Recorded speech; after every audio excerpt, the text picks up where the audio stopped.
Hey guys, welcome to WILDsides. Today we'll be learning how to do a survival float. Let's get right to it. So the survival float can be useful in a number of scenarios. For example, say you fall out of a boat and your leg is injured or something and you can't swim. That would be a time. Maybe you're just too tired to swim and you've been in the water for a while.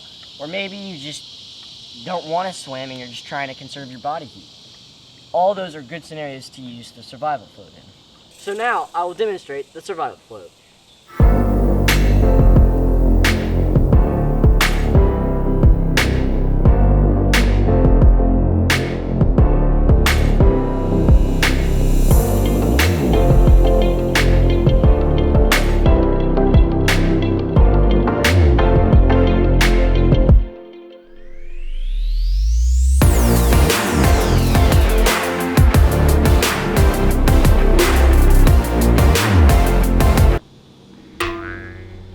Well guys, I hope you enjoyed learning how to do the survival float.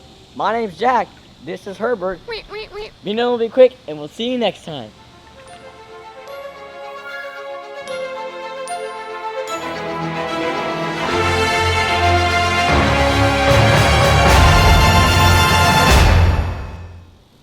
Well guys, I hope you enjoyed learning how to do the survival float. Oh, that's cool. He looks cool swimming. Hold on. Will you go on my head? My name's Jack. Be nimble, be quick, and I'll see you next time.